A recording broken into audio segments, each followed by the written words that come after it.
beaucoup de nouveaux jeunes tatoueurs et tatoueuses ne sont pas bien formés là-dessus.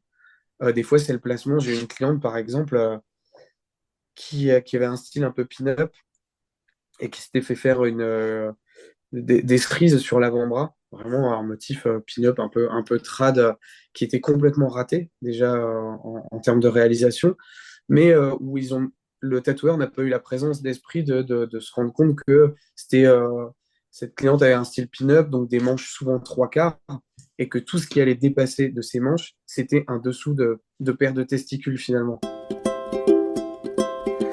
Bienvenue sur Terra Incognita, le podcast qui explore et explique la complexité du monde.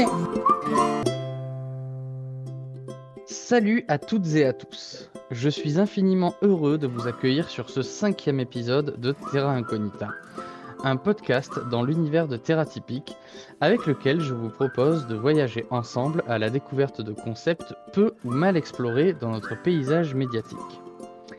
Pour aujourd'hui, je vous ai concocté une rencontre pour le moins inattendue et originale. LinkedIn, c'est chouette. On y parle d'un tas de sujets intéressants, management, neurosciences, IA, code du travail, psychologie, bien-être, j'en passe et des meilleurs. Et puis un jour, au fil de mes explorations, je suis tombé sur rien de moins qu'un ovni. Mais attention, un ovni qui a parlé à mes sensibilités de manière quasi instantanée. Parce que voir des posts sur le tatouage sur LinkedIn, franchement, j'étais pas prêt. Mais quel vent de fraîcheur! Parce que le tatouage, bien plus qu'un art corporel, est un langage universel. Des momies égyptiennes aux guerriers maoris, des rites de passage africains aux symboles spirituels asiatiques, il traverse les époques et les continents. Marque d'identité, de rébellion ou de sacré, il raconte l'histoire des peuples, laisse une trace d'une culture collective ou d'un vécu intrinsèquement personnel. Le tatouage parle de 1000 sujets transversaux, des connotations d'un symbole à l'appropriation corporelle, en passant par le rapport à la douleur et l'image que l'on veut renvoyer de soi en société, l'identité qu'on expose et qu'on ne veut oublier. Car souvent, on s'ancre le corps, avec un E, pour ancrer, avec un A, un passage de sa vie, un événement, une passion. Et mon invité du jour ne fait pas dans le discours mainstream et réchauffé. Non, lui, il a bien compris ce que c'était que d'apporter de la valeur et de l'expertise. Il te raconte l'histoire des symboles, les débats autour de tel ou tel motif, des anecdotes rocambolesques avec sa clientèle. Il te parle des leviers psychologiques qui inhibent l'appropriation corporelle ou, au contraire, viennent enflammer ce désir. Alors, forcément, j'ai eu envie de discuter avec lui et de partager avec vous cette discussion. C'est avec un plaisir non dissimulé que, pour mener l'expédition du jour, j'accueille à la barre du navire Terra Incognita le curieux, l'étonnant, le passionné et passionnant Johan, alias Rorschach. Bonjour Johan, comment vas-tu? Bonjour Florian, ça va très bien. Ça va très bien, je suis content d'être là avec toi. Eh ben, je suis hyper content moi aussi de t'accueillir et de discuter avec toi de ton métier et de ta passion. Est-ce que pour nos auditeurs et auditrices, tu pourrais en quelques minutes te présenter, nous dire un petit peu qui tu es, ce que tu fais dans la vie. Voilà, je te laisse le choix de comment tu te présentes. Alors, je peux dire que j'ai rien à voir avec le tatouage et que je suis pâtissier, par exemple. Non, Là, alors, là, j'aurais complètement perdu mon audience. stop, on arrête. Alors, moi, c'est du coup Rorschach, qui est mon nom de tatoueur. Je suis tatoueur à Nancy depuis presque 11 ans maintenant. Et je travaille dans mon propre salon que j'ai ouvert il y a 4 ans, un salon privé qui s'appelle Montauk Tattoo, et dans lequel j'exerce avec une collègue. Et en salon privé, ça nous permet de pouvoir accueillir les personnes de manière un peu plus simple et privée, pour que les gens soient tranquilles, qu'on ne soit pas dérangés pendant les séances, que les gens se sentent comme à la maison. Et Ok. après, je ne sais pas si tu veux éventuellement des informations sur mon parcours ou quoi. Volontiers, hein. Moi ça m'intéresse aussi de savoir comment t'en es arrivé au tatouage en fait dans ta vie. Est-ce que c'est un truc tu le savais depuis très tôt dans ta vie, ou est-ce que c'est une passion pour le dessin qui t'a conduit à cette voie professionnelle, ou est-ce que c'est encore autre chose que je n'imagine même pas carrément, je suis friand de savoir comment t'en es arrivé là. Euh, J'en suis arrivé par des moyens vraiment hyper détournés parce que c'était pas mon premier projet de vie, dans le sens où j'ai toujours été dans j'ai toujours été dans l'art de manière générale. Je dessine depuis que je suis gosse. Je dessinais énormément de monstres. Et à l'école, à partir du moment où j'étais au lycée, je voulais vraiment être je fais un cursus artistique déjà au lycée. Et je voulais être dans une profession artistique et notamment me diriger vers tout ce qui était maquillage, effets spéciaux, qui est un cursus qui est très coûteux, qui à l'époque, il y a 20 ans en arrière, il y avait pas beaucoup d'écoles, tout se passait sur Paris, enfin, c'était complètement hors de portée pour moi. Mais je m'étais dit que j'allais quand même tenter, donc je me suis retrouvé à faire un CAP plus suivi un BP en esthétique. Et du coup, j'ai été esthéticien pendant 10 ans parce que j'ai pas pu financièrement aller jusqu'au bout de ce projet de maquillage FX. Et je faisais énormément de choses artistiques à côté, beaucoup de musique notamment, et de la sérigraphie, plein d'autres méthodes d'impression, de l'illustration. Je faisais moi-même des pochettes d'albums, des affiches. Et, mais en esthétique, je m'éclatais pas artistiquement. Et c'est vrai que plein de gens, vu qu'en plus j'étais dans le milieu un peu métal, plein de gens me disaient, bah, tu devrais te lancer dans le tatou, tu devrais te lancer dans le tatou. Et c'est quelque chose qui me faisait peur et j'avais exactement les mêmes appréhensions qu'un client qui vient pour la première fois. J'avais peur de la douleur et peur du côté indélébile. J'avais peur de faire mal aux gens et peur de me planter sur la peau des gens et de laisser une trace ratée à vie. Et au bout d'un moment, j'avais vraiment envie de changer, de me retrouver dans un métier où je pouvais m'éclater artistiquement tous les jours et j'ai fini par sauter le pas. Donc j'étais en auto-entreprise en esthétique et quand je faisais pas d'ongles, parce que j'étais spécialisé en onglerie sur la fin, quand je faisais pas d'ongles, je tatouais sur des potes. Après avoir eu plein de conseils d'autres tatoueurs. Et j'ai fait ça pendant plusieurs mois et j'ai fini par intégrer un salon. Et aujourd'hui, je me verrais plus faire autre chose parce que ça réunit un peu tous les domaines que j'aime, qui sont le côté humain, échange privilégié, de passer plusieurs heures avec une personne à échanger, le côté, je suis toujours sur le corps comme j'étais en esthétique, en maquillage, et ce côté artistique où j'ai tous les jours quelque chose à dessiner, quelque chose à créer. Et Ok. voilà comment j'ai atterri il y a 11 ans, encouragé par ma femme à me reconvertir dans le tatou. Et alors tu parles de reconversion, tu parles des gens qui autour de toi t'ont poussé vers cette voie-là. Et il y a une formation ou des formations particulières pour être tatoueur? Alors, malheureusement, non, c'est un gros sujet là-dessus qui reviendra, je pense, tant qu'il ne se passera pas quelque chose. Donc aujourd'hui, officiellement, pour être tatoueur, la seule chose, enfin, formation entre guillemets obligatoire, c'est une formation d'hygiène qui dure 3 jours. Donc avec des tarifs tout à fait variables parce que c'est devenu un business, mais c'est la seule chose obligatoire. C'est-à-dire que pour ouvrir un salon de coiffure ou un salon d'esthétique, il faut un CAP ou un brevet professionnel. Hmm. En tatouage, il ne faut rien. Juste ce truc de 3 jours, puis ensuite être euh, déclaré, euh, déclaré comme travailleur indépendant. Ce qui est, à mon sens, ayant fait un apprentissage avant, et un petit peu un non-sens, justement, parce que c'est un métier qui est quand même dangereux et où on laisse des marques indélébiles. Mais le monde du tatouage, le paysage du tatouage est très complexe. Et jusqu'à présent, ça s'est toujours fait avec des apprentissages officieux, donc sans papier, sans protection, sans rien du tout. Ou des fois, tu peux te retrouver dans un salon à passer le balai pendant 2 ans sans avoir touché une machine et puis te faire foutre dehors comme ça parce que tu conviens pas. C'est un type d'expérience qu'on entend souvent. Et après, il y a des apprentissages qui se passent très bien, mais il n'y a rien d'officiel. Et pourtant, euh, administrativement, on a le statut d'artisan. Mais on est les seuls artisans qui n'avons pas d'apprentissage. Donc c'est un petit peu problématique. Après, un CAP tatoueur, ça pourrait pas être non plus mis en place.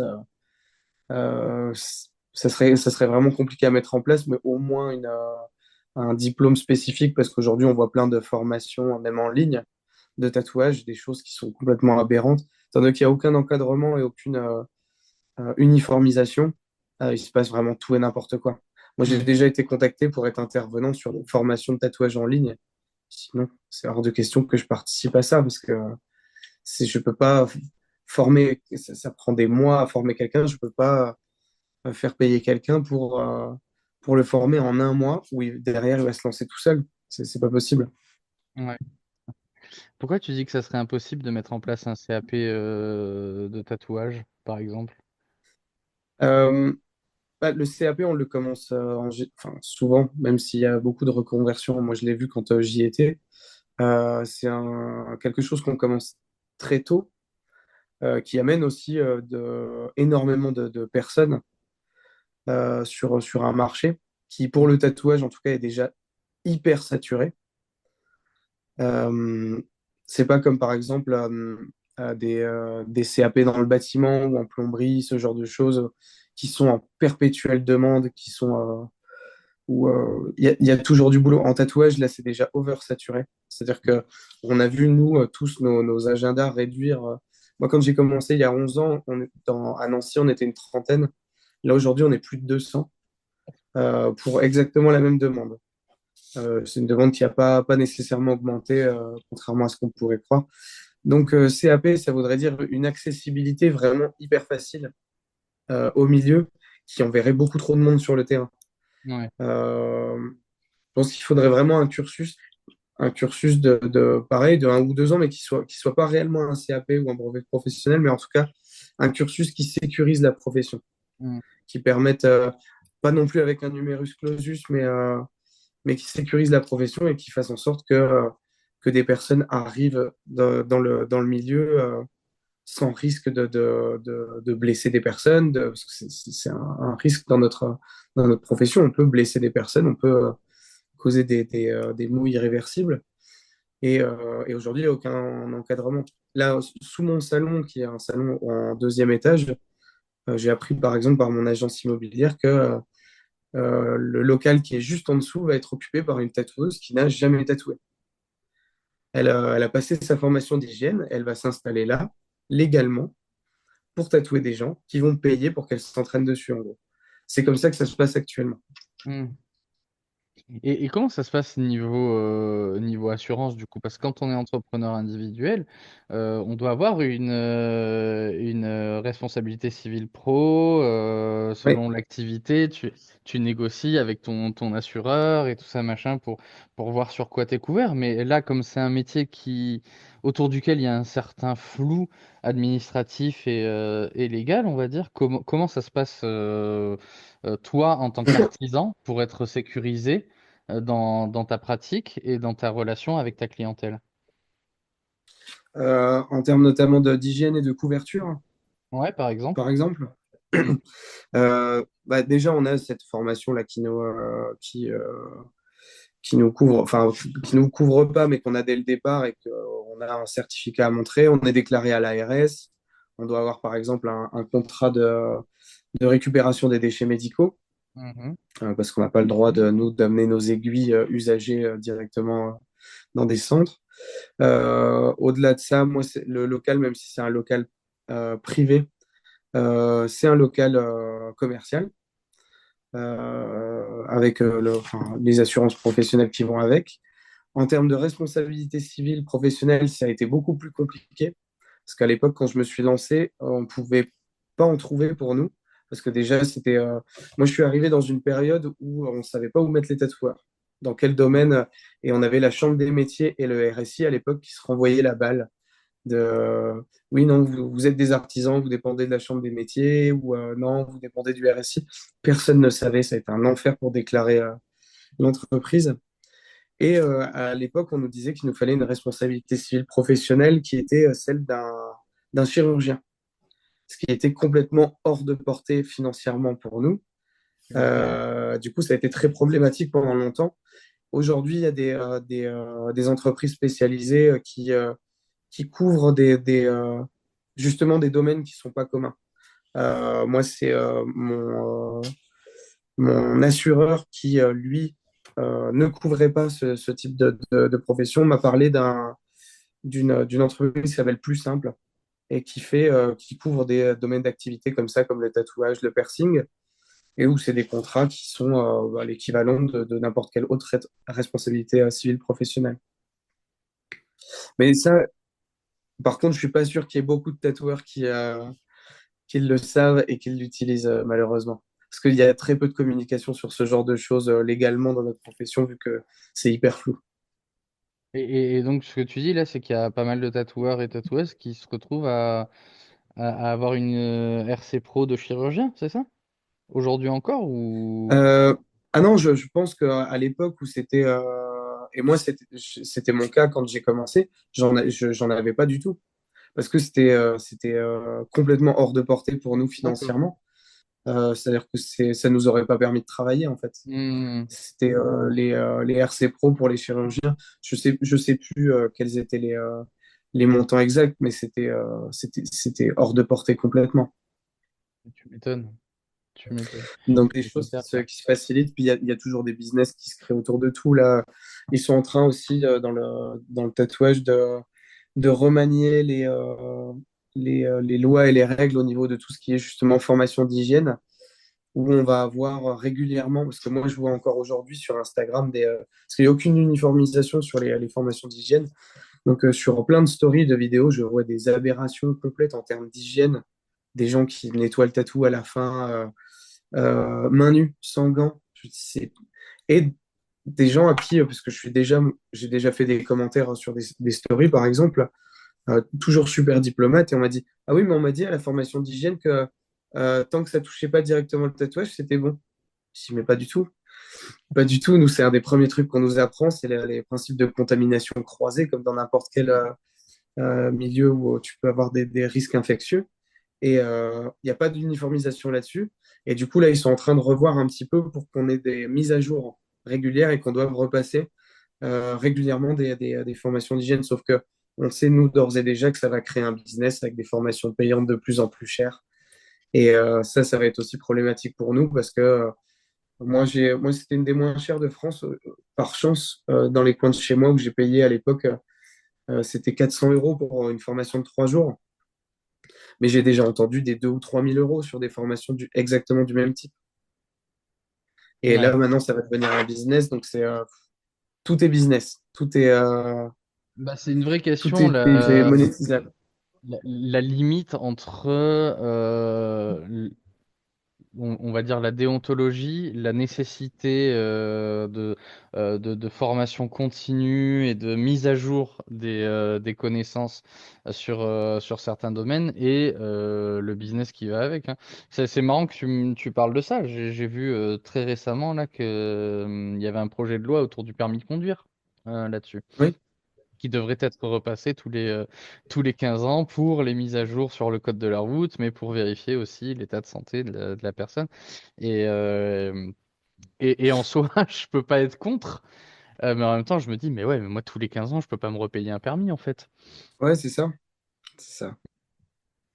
Ouais, bon, bah, Et en même temps, il n'y a pas de moyen de le financer non plus. Donc c'est là où c'est un nœud un petit peu Hmm. financier et administratif. Et nous, ça va être pareil au niveau des mises à jour des formations d'hygiène. Ouais. Mais surtout que nous, c'est vraiment des piqûres de rap. On va dire au niveau du code de la route, il y a toujours des changements. Nous, en termes de formation d'hygiène, on se lavera toujours les mains de la même façon.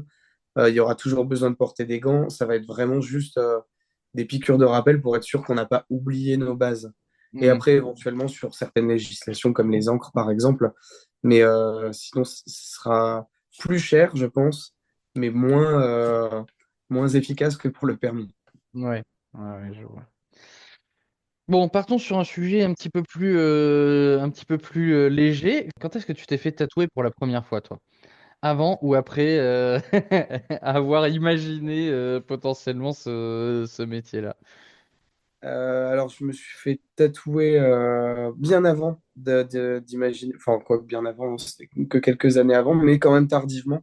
Je devais avoir 25 ans quand je me suis fait tatouer par un ami qui commençait le tatou à l'époque et qui est devenu un. Ouais, qui est toujours un ami, qui est toujours un ami, hein, il a pas raté mon tatou. Et avec qui je fais régulièrement maintenant des conventions, des événements. On fait partie de certaines mêmes pro teams au niveau des marques de tatouage qu'on utilise, enfin, des marques de matériel. Et du coup, c'était tardif. Après, j'ai eu envie de me faire tatouer très tôt, quand j'étais au lycée. Avec du recul, heureusement que je n'avais pas les moyens de le faire, parce que j'aurais un paquet de choses à faire recouvrir, notamment des logos de groupe et autres. Donc, euh, donc c'était assez tardif, mais c'était quand même bien avant d'imaginer me lancer là-dedans. Ok, et c'était quoi, si c'est pas trop indiscret, ton premier tatou? C'était des inscriptions en gaélique Ok. sur l'avant-bras, donc quelque chose d'assez classique, une inscription sur lequel un de mes tatous est déjà repassé. D'accord. Et ce premier tatou que tu t'es fait faire, ça t'a pas... Enfin, comment tu l'as vécu? Comment tu l'as ressenti? Est-ce que ça t'a...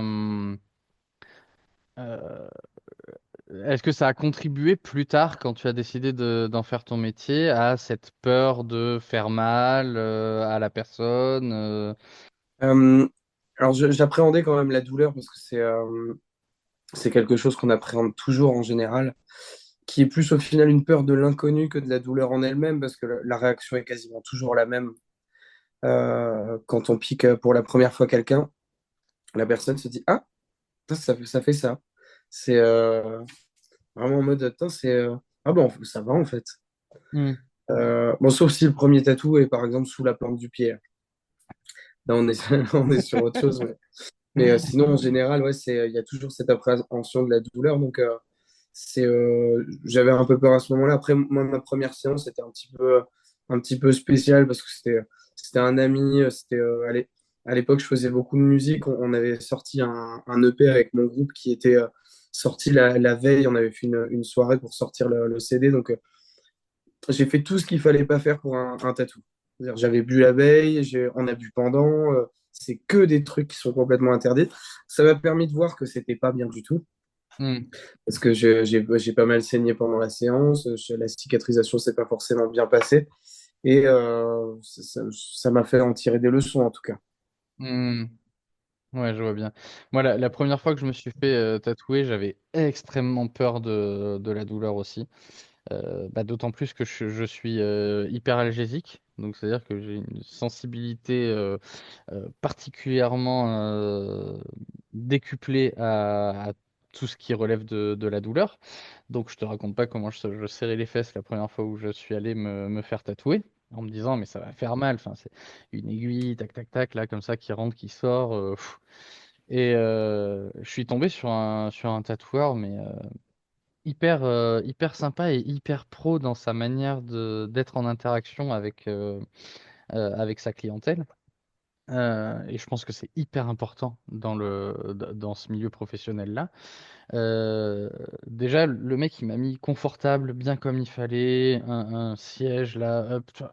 Voilà, limite, tu peux faire la sieste dessus. Il me demande ce que je veux comme type de musique, hop, dans la petite pièce là, dans son atelier. Voilà, hop, une musique super sympa, des dessins un peu partout. Donc, ton attention, elle est captée à droite, à gauche par des.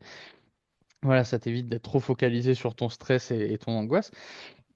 Et donc c'était sur le poignet droit, hop, je pose le poignet, et le mec il me parle, il me demande de raconter ma vie, donc il me parle et il me fait parler.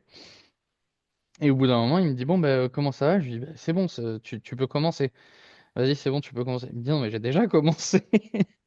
Tu vois, j'avais tellement stressé, puis j'étais tellement soulagé par la suite d'avoir quelqu'un qui a détourné mon attention de ce stress-là, qu'au final, j'ai même pas senti le début du tatou. Ce qui est assez dingue, je pense, hein. Ouais, et c'est plutôt très cool. Bah ouais, ouais, et comme bah, quand j'ai réalisé, mon corps avait déjà commencé à sécréter des endorphines. Bah, la douleur, elle était moins intense que, je pense, la toute première douleur que tu peux ressentir si tu es absolument focalisé et hyper stressé sur le moment où l'aiguille, elle va rentrer sous ta peau, quoi. Ouais, bah, si t'es plus détendu, c'est vrai que dès que t'es tendu, ça aide pas. Hmm. Ça aide pas que ça soit au niveau vraiment physique comme mental, ça aide pas du tout. Là, si t'es en train de parler, que tu respires, que t'as l'attention détournée, ça aide. Après, en Hmm. termes d'endorphine, en général, on commence à en sécréter au bout de 15-20 minutes de tatou. Ah ouais? Ouais, en général, ouais, c'est pour ça que quand il y a par exemple des journées flash avec des tout petits motifs, les gens ils repartent en général toujours un petit peu zoqués parce que ils ont une décharge d'endorphine qui n'est pas utilisée. Donc ils Ouais. repartent, ils sont ouais, ouais, je suis bien. J'ai pris mon petit shot d'endorphine, je suis pas mal. Ouais, l'endorphine, elle arrive au moment où le tatou, il est déjà fini, quoi. C'est ça, c'est ça. Et du coup ils repartent, ils sont tous un peu stone. Ok.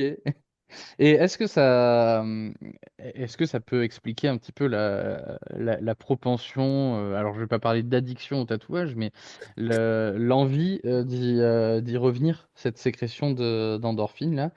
Parce que moi, la première fois que je me suis fait tatouer, après, bah, j'avais envie d'y retourner, quoi. Vraiment, j'avais envie d'y retourner. Déjà Ouais, parce qu'il y avait le côté, bon, bah, ça m'a pas fait si mal que ça et tout ça, c'est super cool. Tout l'aspect psychologique, appropriation du corps, voilà, ce que j'ai envie de faire de mon corps, etc. Mais je pense qu'il y avait aussi ce côté, bah, c'était cool, j'étais dans un bon état, quoi, au moment où ça s'est fait, au moment où je suis ressorti du salon de tatouage. Et je pense qu'il y a un petit côté un peu, allez, vas-y, refais-moi planer un ouais. peu avec des endorphines. Oui, bah, je pense il y a Après, ça va vraiment dépendre des personnes, parce qu'il n'y a pas, il y a pas vraiment de vérité générale là-dessus, mais c'est vrai il y a toujours ce circuit de récompense, de shot d'endorphine qui joue, et on entend régulièrement des personnes qui disent: Ah, putain, ça me manque de me faire tatouer, ou j'ai trop envie de me faire tatouer, mais au-delà vraiment du motif qu'ils voudraient porter, parce que j'ai déjà entendu ça de la part de personnes qui n'avaient même pas de motif en tête, Hmm. mais c'était juste le fait de se faire tatouer. Chose qui, par exemple, n'est pas du tout mon cas. Moi, j'adore le tatouage, mais j'aime pas me faire tatouer. Parce que Ah ouais? ouais, je suis assez sensible à la douleur. Enfin, à chaque fois, je dis ça et en même temps, je tiens de très longues séances, donc ça va. Mais ça dépend vraiment des personnes. Mais c'est vrai qu'en général, après la première séance, euh, je l'ai encore entendu récemment, sur une personne qui pourtant, sur une première séance, c'était sur une zone assez sensible et qui a eu mal. Je l'ai, à la fin de son tatou, il a dit: Plus jamais je me fais tatouer, j'ai eu trop mal et tout machin. 2 semaines après, il m'a réécrit pour un nouveau projet. Parce que il y a ce truc tu relativises Ouais. et tu relativises sur la douleur, tu dis: bah, en fait, ça fait pas si mal. Tu relativises sur le côté indélébile parce que tu dis: ouais, mais en fait, ça fait vite partie de mon corps. Sauf si c'est évidemment un tatou raté, mais là, c'est aux personnes de se renseigner quand même avant. Mais ça fait partie de mon corps et ça devient vite comme des grains de beauté, ça devient vite hyper naturel à Hmm. porter sur soi. Et du coup, on connaît très peu de personnes avec un seul tatou. En général, les gens en font toujours derrière parce que une fois que tu as mis un pied dedans, tu sais qu'il n'y a pas de risque et tu sais que tout se passe très bien derrière. Et est-ce que tu pratiques l'auto-tatou, toi? Est-ce que tu te tatoues toi-même? Non, non. Alors souvent, c'est vrai que c'est une question qu'on me pose souvent. Souvent, les personnes qui se tatouent elles-mêmes, c'est souvent pour s'entraîner. Et moi, quand j'ai commencé, j'étais quand même, enfin, je faisais énormément de musique, énormément de concerts, de choses comme ça. Et c'est vrai que j'étais dans un milieu. surtout le milieu un peu rock metal où ça manque pas de tatoués et de gens en demande de tatou.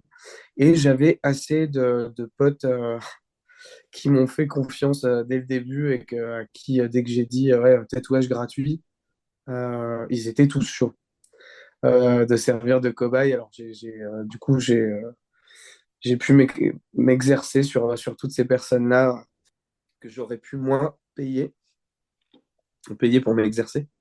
Donc, oui, j'avais assez de personnes pour me demander des tatous. Tu dis tatou gratos, en général, les gens, ils sautent, hein, y a pas de problème. Ouais. Et j'ai tatoué gratuitement, du coup, pendant plusieurs mois avant de commencer à faire payer le matériel. Je demandais 50 balles, 100 balles, et ensuite, quand j'ai intégré un shop, j'ai augmenté au fur et à mesure. Et sur moi, j'ai fait, le seul truc que j'ai fait, c'est un trait de 4 centimètres de long, le long d'un tatouage déjà existant. Et c'était juste pour tester une machine. D'accord. C'est tout ce que je me suis tatoué. Mais de ce que j'ai pu entendre, ça fait moins mal de s'auto-tatouer. Parce qu'on est tellement concentré sur ce qu'on Ouais. fait que on peut pas focaliser sur la douleur. Bah ouais, c'est quasi impossible de s'auto-chatouiller. Je crois qu'il y a un peu le même principe, tu vois, où si c'est toi qui le fais, tu te fais pas mal. Et si tu devais définir ce que c'était ton identité bien particulière, bien spécifique de tatoueur, ça serait quoi ta marque de fabrique, le truc qui fait que tu te distingues des autres en tant qu'artiste et en tant que pro? Alors ça, c'est une question un peu difficile parce que j'aurais tendance à dire que basiquement, là où, euh, là où on va se différencier les uns les autres dans ces domaines-là, c'est l'univers artistique. Donc moi, ce qui m'a toujours différencié en bien et en pas bien depuis le début, c'était vraiment mon univers graphique qui était un petit peu spécifique parce que c'est contemporain sans non plus être abstrait. C'est, moi, ça fait des années et des années depuis que je suis tout jeune que je bouffe des magazines artistiques, des expos, des musées, enfin, j'en mange vraiment beaucoup. Et j'ai eu énormément d'inspiration de toutes parts que j'ai pu ensuite euh, avaler, digérer et pour recréer quelque chose qui m'était, je l'espère, assez propre. Euh, et aujourd'hui, je pense que c'est ce qui me différencie. Après, c'est vrai qu'il y a ce côté un peu comme dans toute profession, ce côté un peu branding. On voit notamment sur les réseaux sociaux des personnes qui se mettent beaucoup en avant, qui mettent beaucoup leur personne en avant avant leur touche artistique. Et ça, c'est une autre façon de faire les choses. Moi, c'est vrai qu'au départ, je me mettais pas trop en avant, donc c'était pas forcément ma personnalité qui prenait le pas sur mes créations. Donc je dirais que ce qui fait aujourd'hui mon univers, c'est vraiment ma création plus que moi-même. Mais c'est quelque chose qu'il faudrait peut-être que je travaille aussi, hein, et qu'on me conseille d'ailleurs de travailler, Bah, ce côté branding. alors oui, enfin, c'est un choix, à mon sens, c'est un choix si tu décides d'aller sur ce terrain-là. Après, c'est marrant parce que moi, quand j'ai découvert ton univers, bah, notamment à travers tous les carousels que tu publies, les quelques petites vidéos en format très très court pour montrer tes œuvres. Ce qui m'a particulièrement plu, c'est le travail que tu fais autour des couleurs. Et je pense que j'étais même plus absorbé par les couleurs et les nuances les nuances, les contrastes que tu arrives à mettre dans tes productions que, au final, sur le dessin lui-même. Je pense Ouais. notamment à ce Lémurien là que tu as publié, que tu as mis en lumière il y a pas si longtemps que ça. Et moi, au début, là, pendant quelques secondes, j'étais vraiment mais captivé par les couleurs plus que par le dessin lui-même, en fait. Je trouvais le travail Ouais. absolument génial sur cette dimension-là. Par rapport aux couleurs, c'est plutôt par rapport au type de couleur utilisée ou au fait, ou à la façon dont elles ressortent. Ben, je pense il y a un peu des deux. Moi, ce que je t'avais mis en commentaire là une fois, c'est que de base, je suis pas très fan des couleurs sur le tatouage. Mais ça va venir, ça va venir. Ouais, sûrement, sûrement.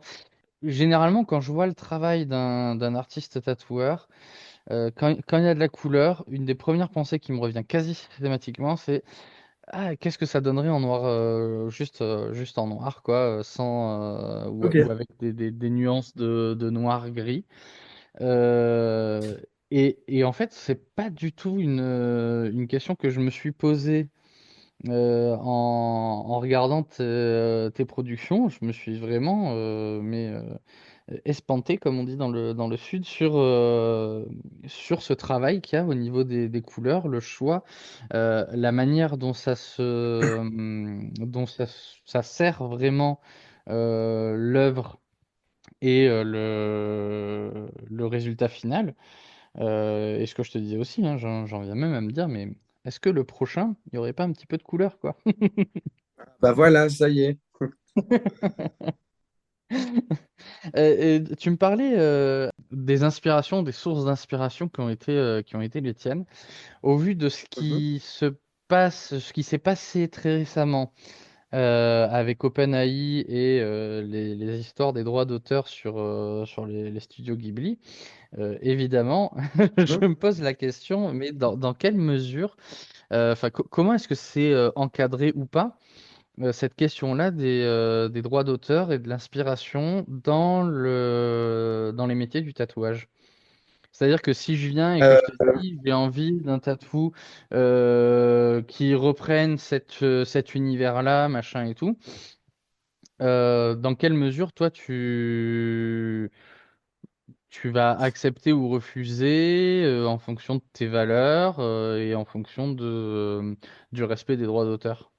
ouais, là, encore une fois, c'est encore un aspect qui est très flou au niveau du tatouage et des droits d'auteur. Et c'est une guerre permanente. Il y a énormément de tatoueurs qui se font, par exemple, voler leur travail. Alors, c'est pas forcément certains styles, parce que les styles, il y a aujourd'hui, quand on regarde sur les réseaux sociaux, il y a des tatoueurs que certaines productions que même moi, enfin, je serais pas à même de différencier parce qu'il y a des choses qui se ressemblent vraiment.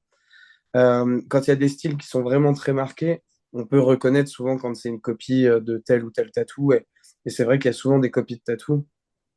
Moi, j'ai des amis qui ont des styles, par exemple, notamment un qui a un style un petit peu manga, qui s'est déjà fait voler des visuels qui ont été tatoués par d'autres tatoueurs ailleurs.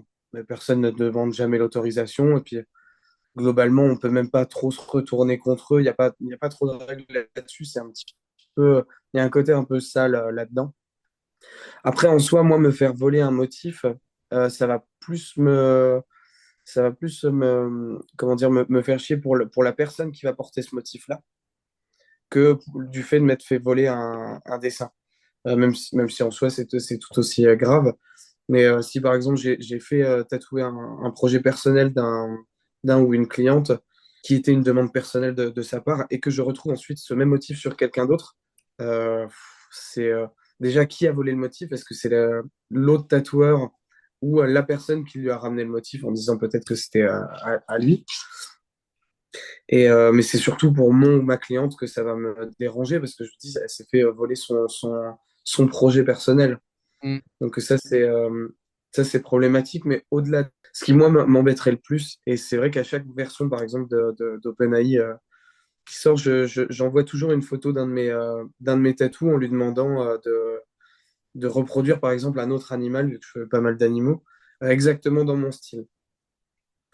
Encore la dernière version n'est pas encore tout à fait capable de reproduire. J'avais essayé avec le dessin justement de Maki Kata. Et, mais pire que de se faire voler un dessin, c'est se faire voler ses codes. Là, là, ça fait plus mal par contre. Parce qu'on se dit, Mm. mince, c'est des codes que j'ai mis des années, des influences que j'ai digérées, parce c'est un métier où on apprend tout le temps. Enfin, si on se donne la peine de continuer à apprendre et qu'on développe toujours, on développe toujours notre style artistique, on expérimente. Ce que je fais aujourd'hui, ça n'a rien à voir avec, enfin, différent de ce que je faisais il y a 10 ans. C'est encore différent de ce que je faisais il y a 5 ans, il y a 3 ans, il y a 2 ans. Ça évolue en permanence. Et là, si je voyais aujourd'hui que je m'étais fait vraiment voler mes codes de travail, je me dis, mince, j'ai mis 11 ans à construire ça, à construire une touche qui m'est propre. Là, ça fait mal. Mm. C'est pas arrivé encore. Et je peux que comprendre hein, cette histoire de l'appropriation du travail et de tout ce parcours qui a été le tien, de tout ce que ça signifie en termes d'itération, d'expérimentation, de progression, etc. Toi, en tant qu'artiste, quelle est ta limite euh, par rapport toujours à cette question des droits d'auteur et du respect des productions des autres? Quelle est ta limite quand un client ou une cliente vient te voir et te dit je veux ça? À quel moment tu te dis non parce que bah, ça c'est le travail d'un autre tatoueur, c'est le travail d'un autre artiste et je veux pas moi me retrouver dans une posture de plagiaire quoi. Bah, alors moi, dans ce type de situation, c'est parce que c'est déjà arrivé qu'on m'envoie Alors, soit j'envoie vers directement les personnes qui ont réalisé les tatous d'inspiration, et de directement les contacter. C'est arrivé il n'y a pas longtemps avec un client qui m'a envoyé un dessin en me disant je veux ça. Et je dis bah ça c'est tel tatoueur. Lui, il l'avait trouvé sur Pinterest, sans nom, rien du tout. Moi, j'ai reconnu direct le style. Je dis si tu veux un tatou comme ça, moi, c'est pas du tout mon délire graphique, mais la personne qui a fait ce dessin-là, c'est tel tatoueur. Si tu veux quelque chose comme ça, contacte-le directement. Après, quand c'est des motifs qui sont très basiques, qu'on va me montrer par exemple un truc avec une fleur ou quoi, machin, je peux dire, bah, je peux te faire quelque chose qui serait un peu plus dans mon style ou alors vraiment dans un style illustratif euh, quelconque avec des grosses guillemets. C'est ce que nous, on appelle du street dans notre jargon. C'est des pièces qui peuvent être faites en street shop, donc qui ont pignon sur rue, qui font tous les projets qu'on leur demande. Euh, En général, je réoriente toujours vers d'autres personnes si c'est un style qui est très marqué et qu'il y a des personnes qui le feront mieux que moi. Souvent, quand on me demande du réalisme photographique, moi, c'est pas du tout mon délire parce que je déteste ça. Je trouve ça chiant à travailler. Et du coup, j'ai jamais creusé là-dedans, donc je serais même pas bon à le faire. Et j'envoie vers des personnes qui seront à même de le faire. Ça arrive souvent que des personnes m'envoient des dessins en me disant est-ce que tu peux me faire ça? Et là, je questionne. Je dis, bah, c'est éventuellement possible de te faire un truc dans ce même genre. Si tu veux exactement ça, d'où vient le dessin? Et ça arrive que ce soit des clients qui me disent bah, c'est moi qui l'ai fait. Là, tu fais confiance ou pas à la personne. Mais c'est vrai qu'il y a toujours un petit exercice de questionnement, c'est quand on nous envoie des motifs par rapport justement aux limites de propriété. Hmm. Ouais. Mais qui est pas forcément encadré, encore une fois, d'un point de vue juridique et légal. Ah mais nous, en tatou, on n'a pas grand-chose qui est, mis à part payer nos charges à l'URSSAF et l'encadrement de l'ARS, on n'a pas grand-chose d'autre qui est encadré, malheureusement. Petite question qui m'interroge aussi, hein, ce que je disais en introduction du podcast, c'est que sur LinkedIn, on voit pas beaucoup de tatoueurs. Moi, en tout cas, je vois pas beaucoup de tatoueurs. Et forcément, ton profil a complètement détonné avec le reste de mon fil d'actualité. Qu'est-ce qui a fait que toi, tu t'es orienté vers cette plateforme-là en particulier? Et bah voilà, pourquoi LinkedIn? Et qu'est-ce que ça t'apporte en tant que tatoueur, en plus que d'autres réseaux type TikTok, Insta, Pinterest, qui sont quand même, on va dire, les plus classiques pour trouver de la clientèle privée, quoi. Ouais, je pense que c'est le désespoir qui m'a emmené sur LinkedIn. Non, ça faisait un moment que j'avais des personnes de mon entourage, notamment un ami plombier, qui me disait inscrit. Faudrait que tu ailles sur LinkedIn, faudrait que tu te fasses un compte et tout. Et moi, j'y étais déjà par le passé, et c'est vrai que pour moi, c'était tu mettais ton CV et puis ça s'arrêtait là. J'avais aucune idée de l'écosystème que c'était devenu et du fait qu'il y avait des posts, qu'il y avait des créateurs de contenu. J'en avais vraiment aucune idée.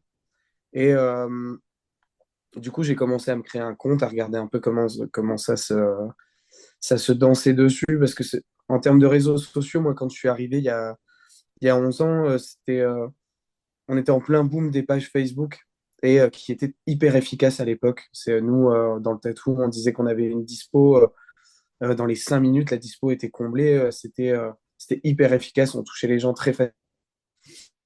Musique avant, moi j'ai vraiment fait tous les réseaux sociaux et les trucs de diffusion possibles. Ça a été Skyblog, ensuite MySpace, ensuite j'étais sur Facebook, ensuite migré sur Instagram que j'ai vraiment depuis le tout début. Et Instagram est vraiment devenu le réseau privilégié du milieu du tatouage. Si bien qu'aujourd'hui, la plupart des tatoueurs sont vraiment ont des œillères et sont restés vraiment cloisonnés sur Instagram, à ne faire de la pub que dessus, à sponsoriser, parce qu'aujourd'hui, c'est vraiment oversaturé sur Insta pour le tatouage. On voit que ça, c'est presque devenu déplaisant, je pense, pour pas mal de gens. Et du coup, pour sortir un petit peu de ça, parce qu'on m'a clairement dit à des personnes un peu qui étaient dans la com, le marketing, que c'était un océan rouge finalement pour nous, Instagram, qu'on se noyait tous dans la même petite flaque. Pour sortir de ça, j'avais le choix soit aller vers TikTok, soit aller vers autre chose. Et du coup, LinkedIn s'est présenté à moi. TikTok, j'ai essayé, c'est pas, et j'ai réessayé encore récemment, c'est pas mon truc. Ce côté entertainment, c'est un truc avec lequel j'ai beaucoup de mal à faire des trucs rigolos, des chorégraphies pour vendre quelque chose qui n'a rien à voir. J'y arrive pas. C'est pas mon truc. Donc, j'ai un TikTok, j'ai deux, trois vidéos dessus, mais j'ai quasiment pas d'abonnés parce que j'ai pas creusé non plus. Et c'est très difficile en plus de diffuser en local sur TikTok. Du coup, bah, j'ai misé sur LinkedIn où j'ai dû un petit peu dompter les codes parce que ça n'a rien à voir avec les autres réseaux sociaux. Là, je vois que par exemple, moi sur mes posts, c'est les carousels qui fonctionnent le mieux. Et c'est vrai que moi, c'est ce que je préfère voir aussi sur LinkedIn parce que je suis plus un lecteur de comics et de mangas qu'un lecteur de romans. Donc, c'est vrai que quand il y a le soutien des images, moi, je préfère. Donc, c'est vrai que le carrousel, c'est un bon support, même si c'est assez chronophage. Et je trouvais ça plus agréable et valorisant de mettre mon savoir-faire et mon expertise, entre guillemets, en avant en disant, bah là, je vous montre des trucs et je vous les montre parce que c'est des choses que j'aime et que je connais. Et je trouve ça plus valorisant que de faire une chorégraphie pour vendre un tatou. Mm. C'est, euh, et aujourd'hui, c'est quelque chose qui m'a fait remettre aussi un regard par-dessus mon épaule sur le tatou en me disant, putain, mais en fait, ça, j'ai dû creuser la question parce que je connaissais pas tant que ça, donc ça me permet d'en parler si ça. Et, euh, et je trouve ça plus valorisant ouais, de me dire, voilà, là, je parle de mon métier parce que je l'aime et parce que je le connais. Et aujourd'hui, j'ai des gens qui me posent des questions en message privé sur des questions vraiment générales sur le tatouage. J'ai eu des clients aussi, parce que je me suis mis.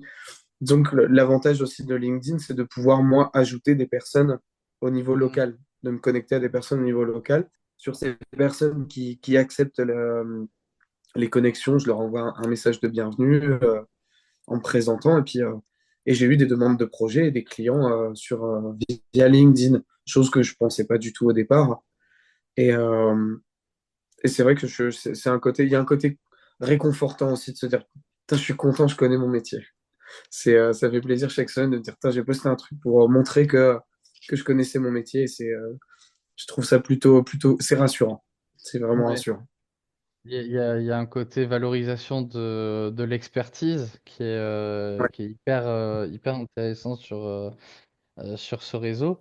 Et c'est vrai qu'on est bien loin de la CVTech d'il y a une dizaine d'années Ouais. qui était LinkedIn. C'est devenu un- une plateforme où chaque personne peut venir montrer son expertise, son positionnement, son éthique, ses valeurs par rapport à un corps de métier ou par rapport à une activité précise. Alors, il y a toutes les dérives hein, qui peuvent y être associées Mm. comme sur n'importe quel réseau social hein, au final.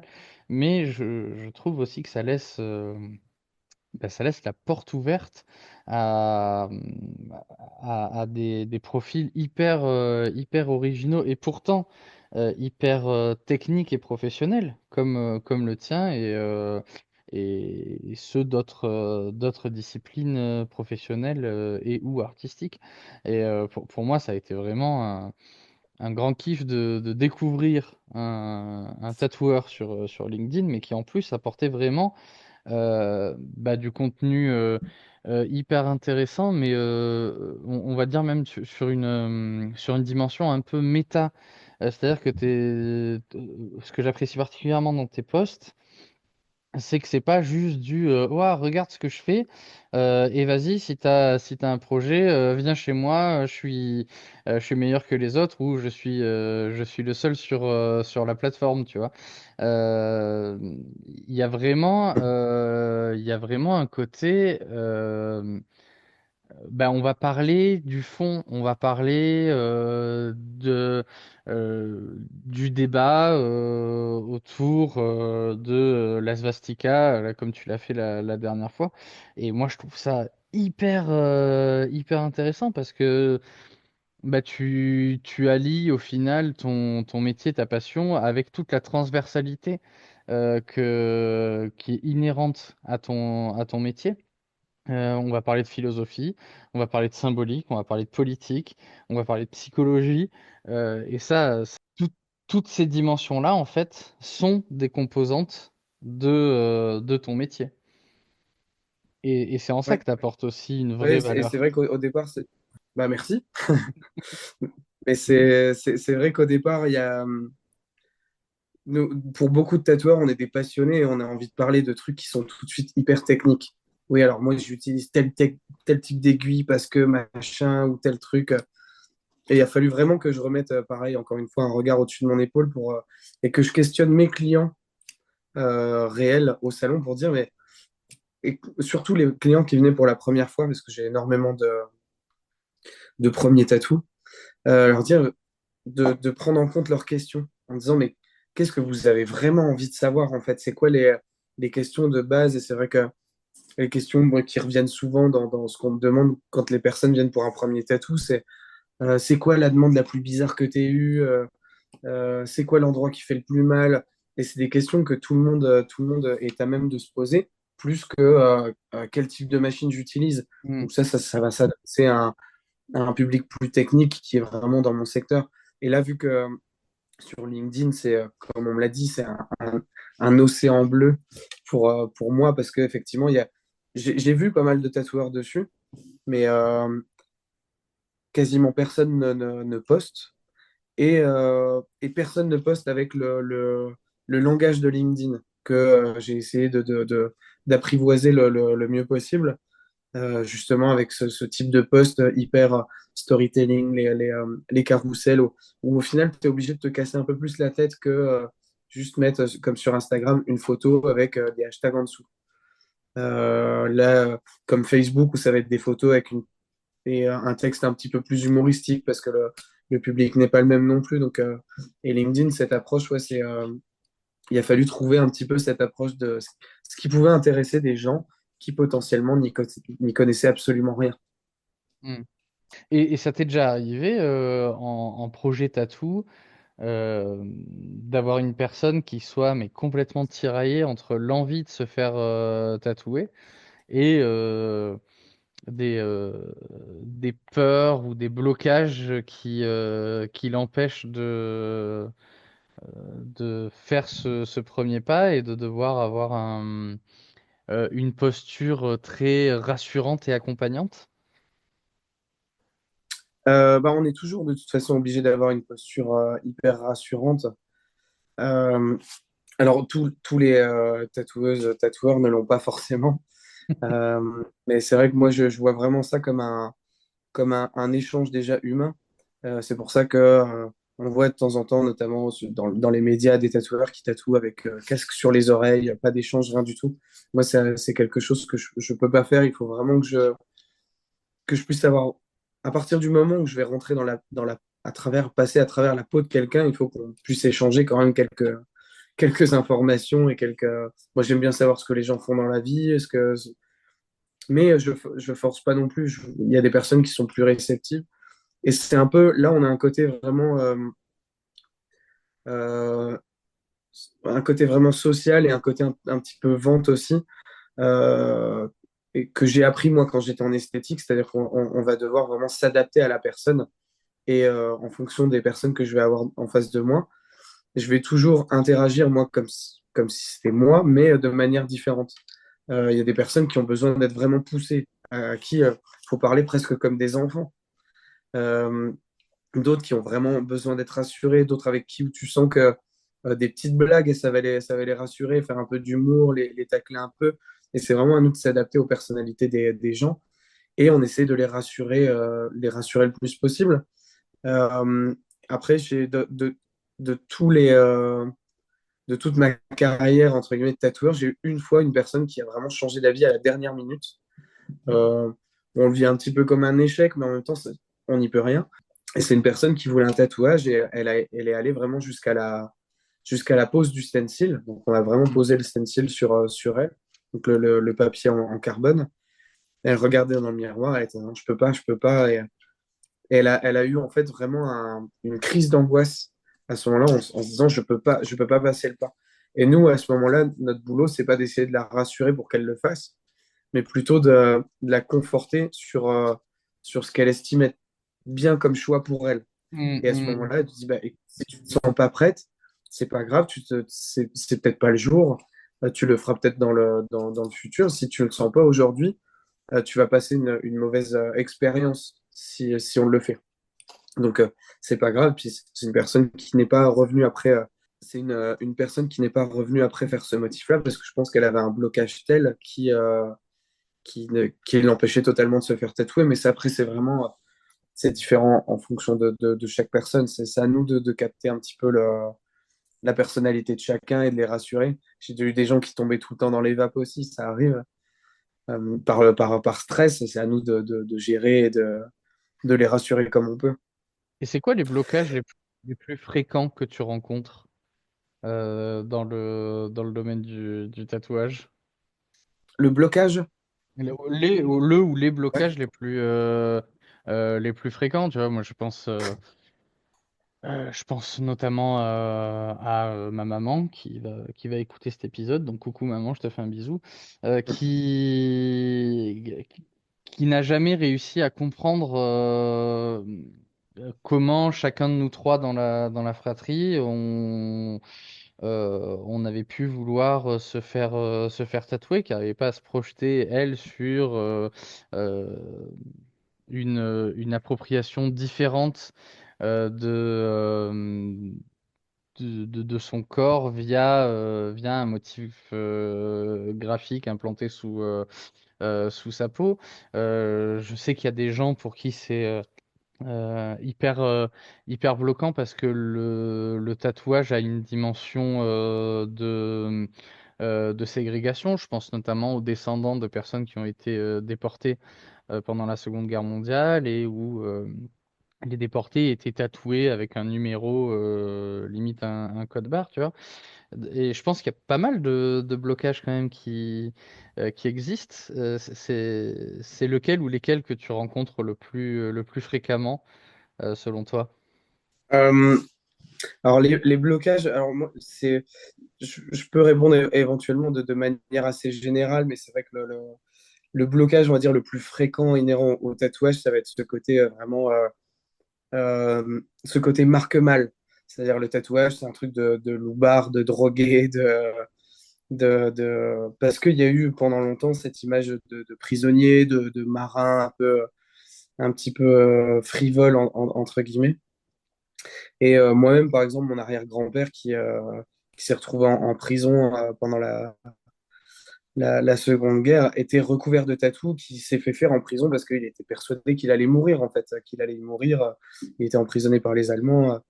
Et, et du coup, il avait tout un tas de tatous dégueulasses dont il se foutait éperdument. Et c'est vrai qu'il y a vraiment toute cette connotation un petit peu sale, puis ce côté motard, les crânes, les machins. Enfin, il y a ce côté vraiment loupard du tatouage qui a été tellement présent pendant longtemps que c'est c'est souvent, notamment sur les générations un peu plus anciennes, c'est souvent un blocage qui apparaît parce parce que ça fait sale, ça fait encore une fois marque mal. Mais moi, je vais avoir des blocages qui sont vraiment hyper fréquents, qui sont vraiment spécifiques à la couleur. Mm. Parce qu'on a énormément de fausses informations qui circulent par rapport à la couleur, parce que c'est le tatouage, c'est une chose, le tatouage en couleur, c'est vraiment, vraiment particulier, c'est vraiment des techniques spécifiques et c'est vraiment, c'est un savoir-faire encore un petit peu différent. C'est-à-dire qu'un un tatoueur qui fait de la couleur saura faire de l'illustration, par exemple, en noir. Quelqu'un qui ne fait que du noir ne saura pas forcément faire de la couleur. Et j'entends régulièrement, moi, au salon, ou même hors salon, des personnes qui me disent, oui, mais la couleur, ça fait plus mal. Oui, mais la couleur, ça tient moins bien. Oui, mais la couleur, machin, ça fait des allergies. Et c'est de mauvaises informations. C'est-à-dire que on voit énormément, par exemple, de tatouages en couleur qui ont été réalisés par des tatoueurs qui ne sont pas spécialisés en couleur. Et du coup, c'est des tatouages qui sont soit mal produits ou alors qui ont mal vieilli. C'est aussi à nous de sensibiliser les personnes sur le fait que qu'ils soient en noir ou en couleur, un tatou doit être entretenu, notamment Mm. protégé du soleil. Et c'est vrai que quand on me dit la couleur, ça fait plus mal, alors non, ça fait pas plus mal du tout. Il y a juste que souvent les séances en couleur sont un peu plus longues parce qu'on rajoute quand même une étape. Donc là, c'est qu'une question d'endurance, mais on peut étaler sur plusieurs séances, c'est pas un problème. La couleur, ça tient moins bien, non? S'il est entretenu comme un tatouage en noir, il tiendra exactement pareil. Euh, et la couleur, c'est plus allergisant, non, pas plus que le noir. Les normes sont les mêmes pour toutes les couleurs aujourd'hui, et c'est tout ce qui était matière allergisante qu'il pouvait y avoir à l'époque dans certaines encres, comme je pense à la cochenille, aux extraits de cochenille dans le rouge.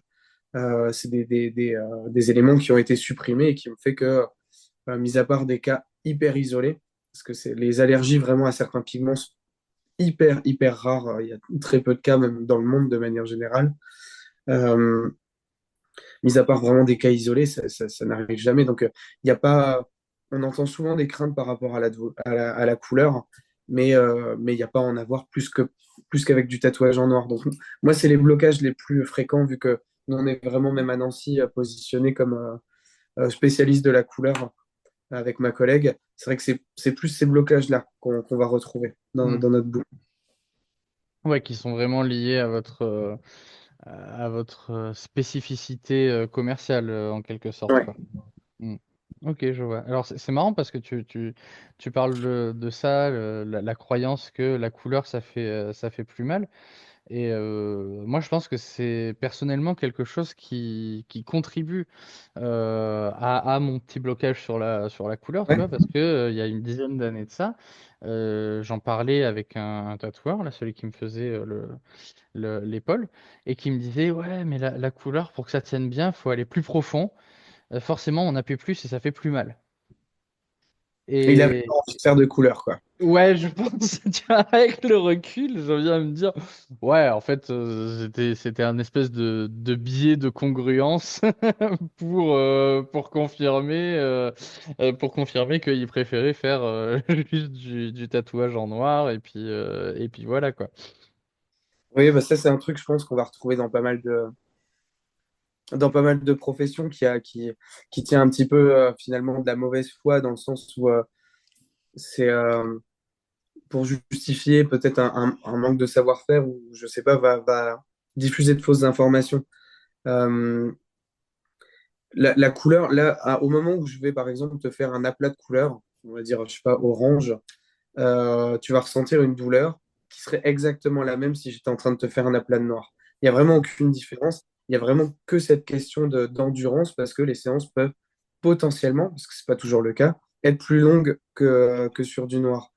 Mais c'est vrai on l'entend dans plein de... Moi, j'ai le cas, par exemple, avec des recouvrements récemment, des personnes qui viennent, parce que j'en ai énormément en ce moment, des recouvrements de tatou, et des personnes qui viennent me voir en me disant, ah, j'aimerais bien faire recouvrir ça, mais je suis allé déjà voir 3 tatoueurs, ils m'ont dit qu'on pouvait faire qu'un full black. Donc vraiment qu'une grande surface de noir, parce que c'était trop compliqué, machin et tout. Et sinon, c'est pas du tout... Il y a plein d'autres solutions. Il y a plein d'autres solutions que tout recouvrir en noir. Il y a juste que soit il n'avait pas envie, soit il ne sait pas le faire, soit machin, mais faut pas mettre de fausses infos dans la tête des gens en leur disant qu'il n'y a que ça qui est possible ou que ça fait tel résultat, surtout quand au final on ne sait pas. Mais je pense que ça, on retrouve ça un peu dans toutes les professions, c'est un peu cette auto-limite qu'on se met dans notre savoir-faire et qu'on va justifier avec une petite information un peu filou. Ouais, Donc parce que non, il y a pas besoin d'aller plus profondément, il n'y a pas besoin de faire plus mal, c'est juste souvent plus long, c'est tout. ça vient heurter ton ego quand tu sais pas ou que tu te sens incapable de faire quelque chose. C'est plus facile de dire non, non, c'est impossible que de dire Ouais, ouais, non, c'est possible, mais je sais pas faire. c'est ça, c'est Et ça. tu étais en train de dire que tu en avais de plus en plus des recouvrements de tatou là. Est-ce que tu as une analyse pro sur le fait que ça soit quelque chose de plus en plus fréquent ou pas du tout? Alors, bah, je dirais que déjà, par rapport à la démocratisation générale du tatouage, on voit plus de choses. Le tatouage a aussi beaucoup évolué ces dernières années, donc on peut recouvrir d'anciens tatous beaucoup plus efficacement que ce fut le cas autrefois. Euh, il y avait beaucoup de gens qui pensaient leur cause perdue, qui ne pensaient même pas demander, en fait, à force de voir justement des recouvrements sur les réseaux. Moi, la plupart des demandes de recouvrement que j'ai, c'est via Facebook parce que la clientèle peut-être est un peu différente dessus, les personnes qui vont interagir avec mes posts. Et c'est vrai que j'ai par exemple beaucoup de tatous qui datent des années 90 ou 2000, des gens se disent, ah, j'ai toujours voulu le faire recouvrir. Et là, j'ai vu passer votre post avec un cover et qui se décide finalement à passer le pas. Il y a des tatouages aussi à recouvrir qui sont beaucoup plus récents, où là, c'est vraiment un autre souci, c'est-à-dire que vu qu'il y a très peu d'encadrement dans le milieu, il y a aussi très peu de personnes non compétentes qui vont tatouer. Ça se voit pas forcément de prime abord sur les réseaux sociaux, mais énormément de gens vont se faire tatouer rapidement des motifs qui vont être mal placés, qui vont être ratés tout simplement. Le record que j'ai eu pour l'instant, c'est un mec qui m'a contacté pour recouvrir un tatouage, 2 tatouages d'ailleurs qu'il avait sur le haut de bras. Et je lui ai demandé quand il les avait fait. Il les avait fait 3 jours avant. Il Ouf. les avait fait 3 jours avant par un tatoueur qu'il avait vu sur TikTok et tout. Et en fait, et, il est allé se faire tatouer et le mec a essayé de le rassurer pendant le tatou en disant non mais t'inquiète, je vais faire ça, ça, machin. Et en fait, le résultat est horrible. Et donc, il ne faut pas faire forcément confiance à tout le monde. Et au-delà de la qualité même du tatou, euh, vu qu'il n'y a pas d'apprentissage et qu'il y en a beaucoup qui se lancent comme ça sans conseil, sans rien du tout, il y a vraiment des notions de base du tatouage qui sont par exemple dans le placement, le respect de la morphologie. Je recouvre énormément de tatous qui ont été faits à l'envers, qui sont pas du tout dans le bon sens de lecture ou pas du tout dans le sens de la morphologie. Ça arrive souvent parce que beaucoup de nouveaux jeunes tatoueurs et tatoueuses ne sont pas bien formés là-dessus.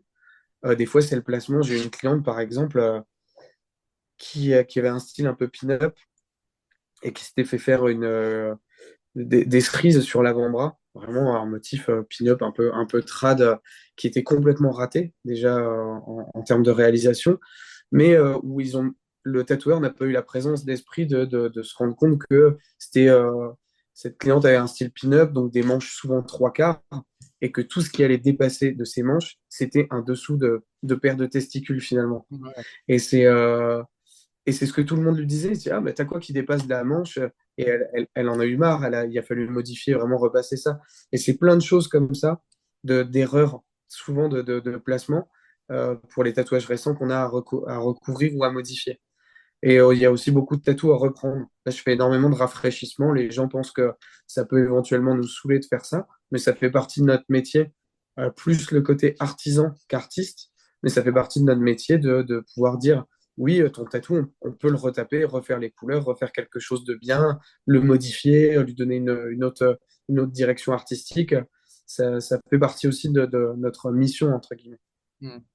Ouais, donc on ne peut que conseiller aux personnes qui nous écoutent aujourd'hui de bien se renseigner sur l'artiste vers qui elles vont se tourner et de voir à la fois ce que la personne propose et quelque part son expérience en fonction en fonction de l'importance et de la complexité du projet.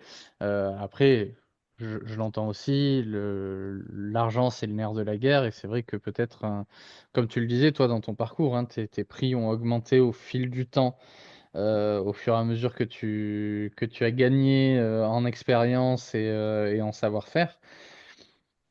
On peut entendre aussi que quelqu'un qui a un budget limité ou qui va commencer le tatou, qui veut pas forcément investir énormément d'argent parce que tu sais pas si ça va te plaire, etc.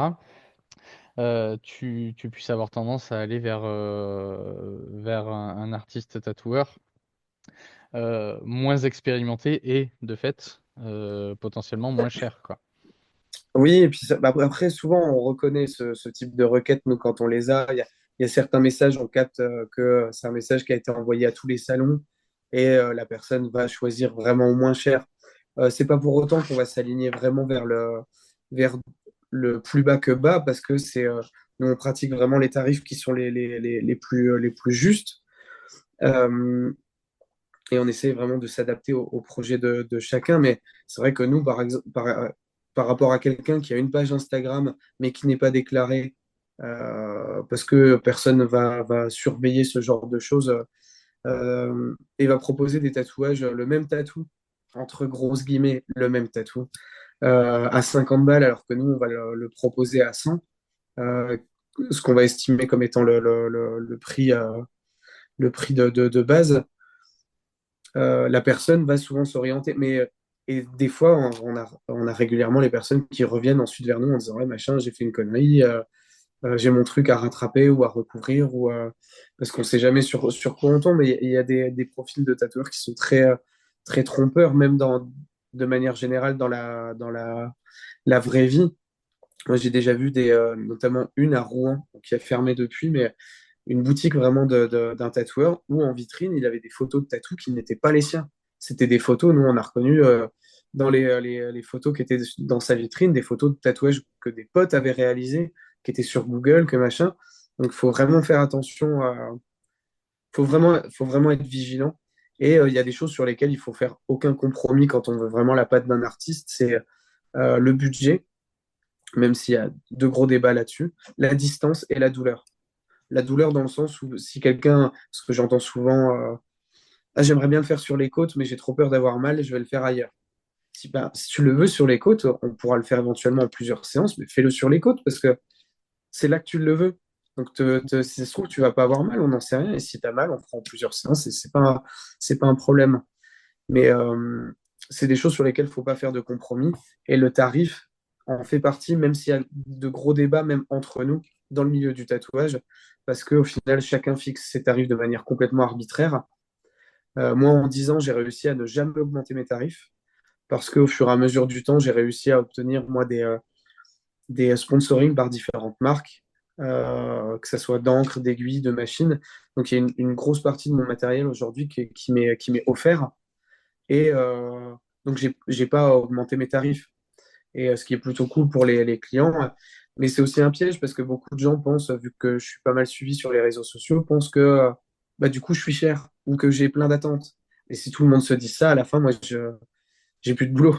Si tout le monde se Mhm. dit, il est cher, avoir beaucoup d'attentes et qu'ils n'osent pas me contacter, comme des gens vont penser que je fais que de la couleur, alors que non, je peux aussi faire du noir ou que je fais que des animaux.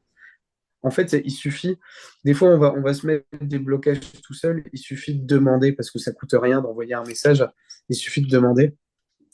Et pour les tarifs, moi, je suis déjà monté pour en revenir aux tarifs, je suis déjà monté au credo sur notamment des jeunes tatoueurs qui arrivaient directement dans le milieu du tatou avec le discours de le tatouage est un produit de luxe, ça doit être cher. C'est pas du tout le cas.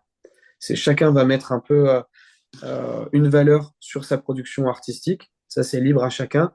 Par contre, moi, je trouverais personnellement toujours abusé de faire une pièce, un tatou de 10 centimètres pour 2000 balles. Parce que la personne se dit qu'elle est hyper connue, que machin, qu'elle va travailler mieux que tous les autres.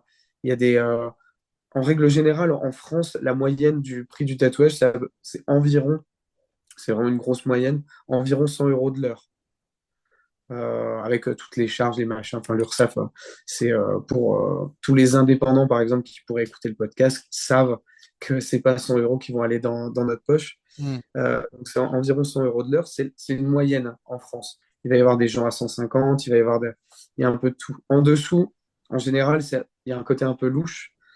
Mais il y a des jeunes, aujourd'hui, des tout jeunes, qui s'installent parce qu'ils ont eu des stories sur les réseaux sociaux avec des tatoueurs qui portent des Rolex, qui, qui conduisent des voitures de sport, qui voyagent toutes les 2 secondes, qui vont arriver dans le tatou en se disant le tatou, ça a l'air trop cool, moi je vais arriver et je vais faire 300 balles de l'heure. Et il y a énormément de tatoueurs, même sur Nancy, qui commencent et sont 2 fois plus chers que moi. Hmm. Et vu qu'il n'y a de toute façon, aucun contrôle, chacun fait un peu à sa sauce. Et ça, c'est vraiment à la clientèle, c'est aux personnes de juger ce qu'ils vont, eux, estimer, juste sans essayer de négocier pour autant, parce que c'est juste pour être d'accord et accepter le projet et le tarif, Ouais, ne pas être d'accord et puis se dire, bah, bon, bah, tant pis. Mais en général, ça se négocie pas vraiment. ouais. Et tu parlais de trois facteurs, le budget, la douleur, et tu parlais aussi de la distance. C'est marrant parce que je me suis noté une Mhm. petite question là-dessus. Est-ce que tu as des gens qui voyagent spécialement à Nancy pour venir se faire tatouer par toi? Alors, j'en ai pas toutes les semaines, mais j'en ai quand même régulièrement. La semaine dernière, par exemple, j'avais une cliente qui venait de Suisse, qui vient régulièrement se faire tatouer. Donc, ouais, elle doit avoir peut-être 4 heures de route à chaque fois. J'ai des clients qui viennent souvent de Belgique. Ça, c'est aussi parce que j'ai fait quelques conventions en Belgique. Donc, j'ai une clientèle là-bas qui m'a découvert là-bas et qui vient aussi régulièrement se faire tatouer à Nancy. J'ai des personnes des Pays-Bas. Il y a 2, 3 semaines, j'ai eu un Québécois qui a fait le trajet spécialement. Donc, vu que ça lui faisait de la route, il m'a pris 2 jours. Il a fait un projet perso et le lendemain, il s'est dit, bah, je veux rentabiliser mon voyage. Je fais aussi, je te prends un flash. Enfin, un flash qui prend quand même tout le haut de bras, mais il s'est fait tatouer pendant 2 jours et était venu exprès. Et du coup, ouais, j'ai régulièrement des gens qui viennent de Paris ou de Lyon aussi. Et puis oui, c'est plutôt agréable et plutôt valorisant, encore une fois, d'avoir des personnes qui vraiment viennent te voir pour ton style. Hmm. Et en même temps, je comprends également la démarche parce que moi, je l'ai déjà fait. C'est pas quelque chose que je vais trouver. Je trouve ça hyper cool, mais je trouve pas ça exceptionnel dans le sens où moi, je l'ai déjà fait plein de fois aussi. Moi, je kiffe le travail d'un artiste. Je suis allé me faire tatouer à Berlin, je suis allé me faire tatouer à Madrid parce que c'était des personnes qui étaient là-bas. Je voulais pas une copie, je voulais vraiment un de un de leurs tatous. Et j'ai pas hésité à faire des bornes, quitte à se dire, bon, bah, je passe un week-end, je vais visiter aussi un petit peu. Et puis c'est parti, mais ça fait quand même toujours super plaisir. C'est juste le public allemand où j'ai un peu plus du mal à le toucher alors qu'on est à côté de l'Allemagne. Hmm. Je sais pas pourquoi il y a vraiment un mur entre les deux. Attention, parler d'Allemagne et de mur, on n'est Ouais. pas loin du point Godwin là. Ok, ok, ok, bah c'est hyper intéressant. Tout ce que tu dis là, pourtant moi qui suis, alors je suis pas, je suis loin, très très loin d'être un expert du tatouage, mais c'est un sujet qui m'intéresse et dès qu'il y a une info autour, bah, autour de ce sujet-là, Je me régale à en apprendre davantage. Et là, on vient de passer 1 heure et demie où j'ai appris un tas de trucs. On n'arrive pas loin de la fin de l'enregistrement. Euh, qu'est-ce que, qu'est-ce que tu pourrais conseiller à nos auditeurs et auditrices euh, si tu devais résumer un petit peu les conseils que tu apporterais en tatou à une personne qui aurait pour projet de se faire tatouer pour la première fois ou pour continuer, etc. C'est quoi, selon toi, le mode d'emploi pour choisir le bon tatoueur qui va nous convenir? Euh, alors, pour choisir le bon tatoueur, c'est déjà, si c'est déjà essayer de voir sa propre démarche en se disant est-ce que c'est une décoration, est-ce que c'est euh, parce qu'il va y avoir plusieurs vraiment démarches de la part des gens qui vont demander si c'est un truc, un souvenir, quelque chose de personnel, un élément décoratif. Donc en fonction de ça, choisir l'artiste approprié et se renseigner sur l'artiste en allant voir ses productions sur. Aujourd'hui, on a les réseaux sociaux qui aident beaucoup pour ça. Un des trucs qui est souvent à vérifier, c'est voir si la personne a une section avec des tatouages cicatrisés en photo. Ça, c'est un truc souvent que les tatoueurs ne font pas forcément. Et c'est important de voir parce qu'on a énormément de demandes, nous, sur des choses qui sont très belles en photo en sortie de séance, mais qui, un mois après, ne ressemblent plus à rien. Donc, c'est important de voir que la personne a une section tatouage cicatrisé pour se dire, OK, c'est pas du flan, c'est des tatous qui vieillissent bien, c'est pas mal piqué. Et il y a un côté un peu fleur bleue de se dire, laissez parler, laissez parler votre cœur par rapport vraiment au coup de cœur sur un artiste. Euh, et puis, ouais, bien se renseigner, bien être sûr de son choix artistique. Et ne pas hésiter en fait à demander, ne pas hésiter à poser des questions à une personne, à un tatoueur où il n'y a aucune interaction, qui refuse de parler, de répondre à des questions ou quoi, ça présage jamais rien de très bon. Donc faut juste voilà, faut pas hésiter à écrire, pas hésiter à demander, pas hésiter à poser des questions et pas hésiter à faire de la distance, pas hésiter, enfin ne pas faire de compromis sur une démarche qu'il faut garder comme positive. C'est un moment, quand on vient se faire tatouer, c'est un moment aussi qu'on prend. C'est plus douloureux que le coiffeur, c'est sûr, mais c'est plus agréable que le dentiste. Et c'est un moment qu'on prend pour soi. C'est un moment qu'on prend pour soi, sur lequel faut se mettre en tête qu'on va passer un bon moment, que c'est un moment vraiment pour soi, pour repartir avec quelque chose. Et c'est pas quelque chose d'anodin, donc il faut bien se renseigner avant. Ouais, et qu'il y a une vraie rencontre entre l'artiste et la personne qui se fait tatouer. Mm. Ouais. Après, encore une fois, ça dépend des personnes. Et il y a des tatoueurs et tatoueuses qui ne sont pas du tout dans ce type d'échange, des personnes qui vont être beaucoup plus timides, beaucoup moins sociables, et ça, c'est vraiment en fonction des personnalités. Moi, je fonctionne comme ça beaucoup à l'échange, mais je ne force pas non plus. Mais j'ai souvent des personnes qui viennent avec leurs écouteurs en se disant, ah, j'ai pris de la musique, machin, pour me mettre bien, et qui ne sortent pas les écouteurs de la poche de toute la séance parce qu'on rigole, parce qu'on fait on joue souvent. On se met des playlists de merde, par exemple, à écouter avec des règles où on peut poser des vétos sur certaines musiques et souvent on rigole bien. Mm. Bah, en tout cas, pour nos auditeurs et auditrices, comme d'habitude, je mettrai les liens de l'épisode, enfin les liens autour de l'épisode, de tout ce qu'il faut pour retrouver Johan sur Internet, les pages sur les réseaux sociaux, euh, tout ce qu'il faut pour pouvoir le contacter. Si jamais vous êtes curieux et curieuse, que vous avez d'autres questions qu'on n'a pas abordées aujourd'hui et que vous voulez lui poser, n'hésitez pas. Il répond toujours aux messages qu'on lui envoie. Enfin, Ouais. moi, en tout cas, il m'a toujours répondu. Je réponds Euh, toujours à tout le monde. et ben, Johan, merci infiniment d'être venu aujourd'hui, de t'être rendu disponible et d'avoir échangé avec moi sur ce sujet. Ça a été encore une fois un vrai plaisir. Et j'espère que la prochaine fois qu'on se verra, ou une des prochaines fois où on se verra, ça sera dans ton shop à Nancy. Parce que perso, j'hésiterai pas à faire le, le déplacement quand j'aurai un projet tatou en couleur qui aura continué à mûrir un petit peu dans mon esprit.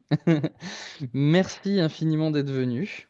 Merci à toi, et puis ça sera avec grand plaisir. Super. Je vous souhaite à toutes et à tous une bonne fin de journée. N'hésitez pas à liker, commenter et partager cet épisode s'il vous a plu. Et je vous donne rendez-vous très prochainement pour un nouvel épisode de Terra Incognita. Au revoir, Johan. Au revoir!